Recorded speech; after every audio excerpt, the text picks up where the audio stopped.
Welcome back to the channel. In today's video, I'm going to be talking about a game called Tapestry by Stonemaier Games, designed by Jamie Stegmaier and published by his company. And I will be talking about the mechanics that I find really enjoyable that always have me wanting to get this game to the table. So we got Tapestry as today's game of the day. And I'm not going to go through a full rules overview. There are I think there's a Watch It Played that does a really good job. I'll link that in the description below of this video. But today I wanted to focus on kind of two parts, sort of the player board itself with the city that you get, and the simplicity of the actions that you get to take on your turn. And so if you look at the player board, there's 4 different regions that have 4 different resource types on them. And at the start of the game, each of those tracks has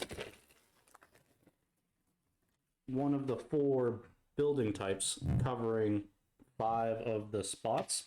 So that only leaves these first 2 spaces available. And when you're taking actions and able to place buildings from your mat into your city, you'll then, when you take income, be able to take everything that you've replaced or removed from your income mat for the next round. And so this pairing of removing these buildings to increase your income between when you I forget what the exact term it is they call it is, but when either you pass to go into like the next era, like building up that engine, and like it feels really satisfying to remove the buildings to place into your city. And so what you're doing within your city is you're trying to fill up these different quadrants. I don't know exactly what the terminology they call it in the game is, but you're slowly placing and filling up the spaces that as soon as you fill one of those districts, you'll get a bonus resource. But when you enter the income phase, you'll actually be scoring for the rows and columns that you complete. So there's this kind of polling of, do I want to continue to gain resources, balanced with this, I want to try and line up these rows and columns to maximize victory points as I start to remove the I don't know exactly what they call the buildings.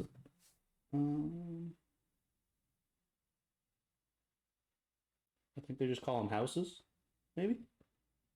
Yeah, so as you start to place more houses into your city, you'll be scoring based on the rows and columns that you've completed. And so this balance of, there's 2 benefits. Like, you're working towards filling in this city, which feels really nice, but you're also gaining additional income between rounds, which is also very satisfying. So like that double benefit of removing buildings feels so satisfying of a puzzle in this game. And so that's one aspect that I really wanted to highlight in Tapestry. The second is the track system that they have. So in the game, on the main board, there are these 4 tracks that you all start at the bottom of, and then on your turn, you can spend resources to move up and take that action. And so the way Jamie was able to turn this sprawling tech tree into 4 tracks, so at any given time you're only moving up and taking 1 benefit, it limits the decision space of, you only can push 1 of 4 tracks. So there's 4 options that you can do in a round, but there's also the ability that if I really wanted to run up the science track to take this repeat action here, I can then plan ahead to think of what space do I want to land on in technology or military or exploration to really maximize that repeat action. And so it creates this forward planning puzzle of trying to think about which tracks you want to move up when, because the order that you take the bonuses can change from game to game. Like, they won't change based on the track. Like, you'll never roll the science die and take a benefit before you've gotten through these 4. But when you decide to roll that science die to push up a different track, you can wait until you've gotten the other 3 tracks into the more expensive sections of the track to be able to cheat out more victory points or more resources.